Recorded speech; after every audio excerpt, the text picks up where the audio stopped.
Hello friends, welcome to my YouTube channel chemistry by Swati. आज के इस वीडियो में हम इंटरनल एनर्जी पढ़ेंगे और ये थर्मोडायनेमिक्स का लेक्चर नंबर 5 है।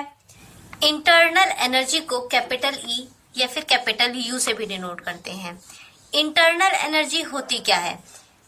किसी भी सिस्टम की डिफरेंट टाइप की जो एनर्जीज होती हैं उन सब एनर्जी का सम इंटरनल एनर्जी है। जैसे कि potential energy, kinetic energy, electronic energy, nuclear energy और भी बहुत सारी एनर्जीज होती हैं। उन्हीं सब एनर्जी का सम जो है उसको बोला गया है इंटरनल एनर्जी। इंटरनल एनर्जी को कैपिटल ई से डिनोट करते हैं। मतलब कि ये क्या है कि स्टेट फंक्शन है। ये एक्सटेंसिव प्रॉपर्टीज है। एक्सटेंसिव प्रॉपर्टी किसे कहते हैं? जो मास और उसके साइज दोनों पर डिपेंड करता है। मान लिया कि ये कोई एक सिस्टम है और इस सिस्टम की इंटरनल एनर्जी 5 जूल है।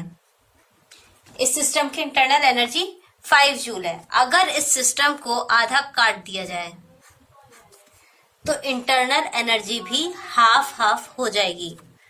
मतलब कि इसकी इंटरनल एनर्जी 2.5 हो जाएगी और इसकी इंटरनल एनर्जी 2.5 हो जाएगी। तो सिस्टम अगर डिवाइड किया जा रहा है तो इसकी इंटरनल एनर्जी चेंज हो रही है। मतलब मास पे और उसके साइज पे डिपेंड करती है। तो इसलिए इंटरनल एनर्जी जो है वो एक एक्सटेंसिव प्रॉपर्टी है। इंटरनल एनर्जी की एब्सोल्यूट वैल्यू को हम डिफाइन नहीं करते हैं। यहाँ पर हमेशा हम चेंज इन इंटरनल एनर्जी को निकालते हैं। हम कभी भी एब्सोल्यूट वैल्यू को फाइंड आउट नहीं कर सकते। इसमें हम केवल इसकी चेंज इन इंटरनल एनर्जी को ही निकालते हैं। मतलब कि डेल्टा ई, और डेल्टा ई इनिशियल और फाइनल स्टेट पे डिपेंड करता है। तो change in internal energy is equals to final internal energy minus initial internal energy. और बॉम्ब कैलोरीमीटर की हेल्प से हम इंटरनल एनर्जी निकालते हैं एट कांस्टेंट वॉल्यूम पे। Bomb calorimeter at constant volume पे। फर्स्ट लॉ ऑफ थर्मोडायनेमिक्स, इसको FLOT से डिनोट करते हैं। ये फर्स्ट लॉ ऑफ थर्मोडायनेमिक्स में बोला गया था कि एनर्जी को ना तो क्रिएट कर सकते हैं ना ही डिस्ट्रॉय कर सकते हैं, बस इसको एक फॉर्म से दूसरे फॉर्म में कन्वर्ट कर सकते हैं। ऐसा किसने बताया था? रॉबर्ट मेयर और हेल्महोल्ट्ज नाम के साइंटिस्ट ने इस बारे में कहा था। Energy can neither be created nor be destroyed but can be transferred from one form to another. अब first law of thermodynamics according delta E is equals to क्या होता है? Q plus W। ये आया कैसे? मान लिया कि एक सिस्टम है जिसकी इंटरनल एनर्जी E1 है। इसमें हमने कोई हीट दी तो इसकी इंटरनल एनर्जी क्या हो गई? E1 plus Q heat. इस पर कोई वर्क किया गया तो इसकी इंटरनल एनर्जी क्या हो जाएगी? E1 plus Q plus W। अब इसकी वर्क किया हमने इस पे, तो मान ली इसकी टोटल एनर्जी, यहाँ पे इसकी टोटल एनर्जी हमने लिया E2।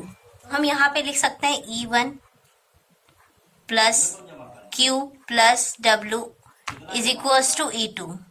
तो E2 इज इक्वल्स टू ये हो गया।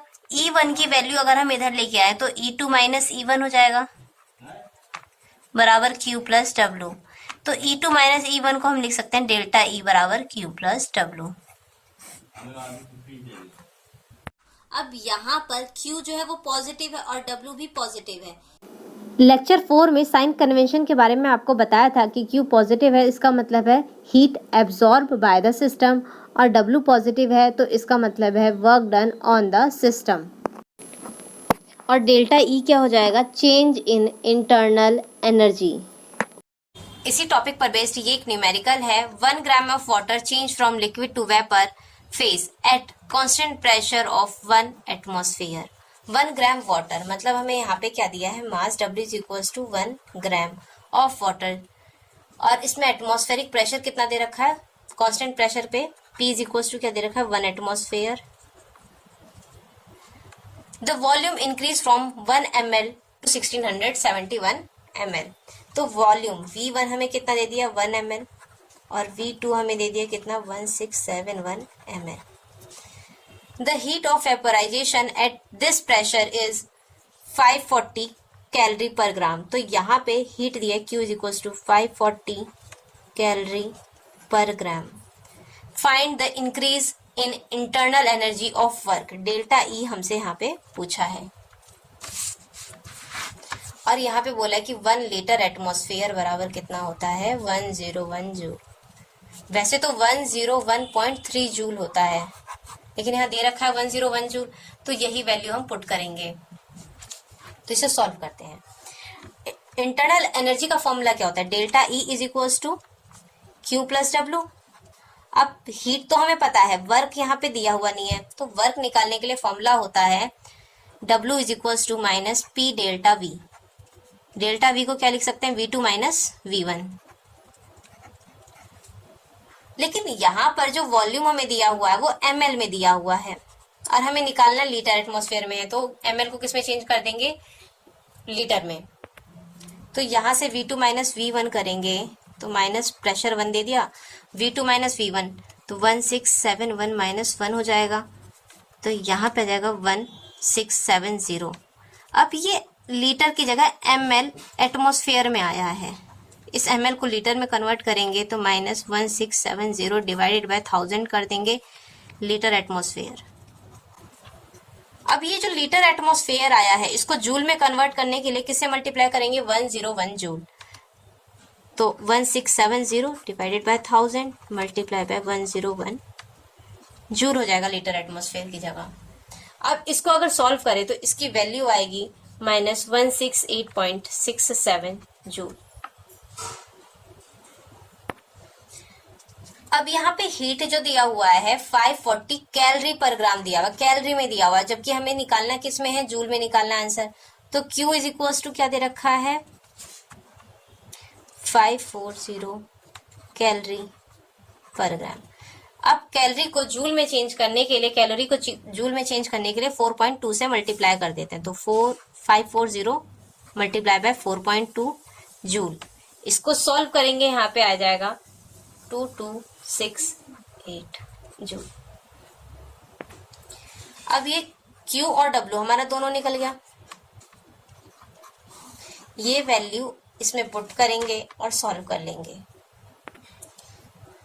अब यहाँ पर Q की वैल्यू रख दी, W की वैल्यू रख दी माइनस में, माइनस प्लस माइनस होता है, इसको माइनस करके सॉल्व करेंगे तो 2099.33 जूल आ जाएगा. तो यहाँ से हमारा निकल गया चेंज इन इंटरनल एनर्जी.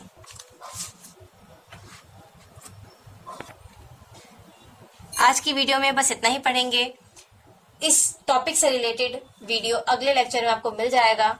तब तक के लिए पढ़ते रहिए, सीखते रहिए. अगर वीडियो अच्छी लगे तो वीडियो को लाइक करें, चैनल को सब्सक्राइब करें.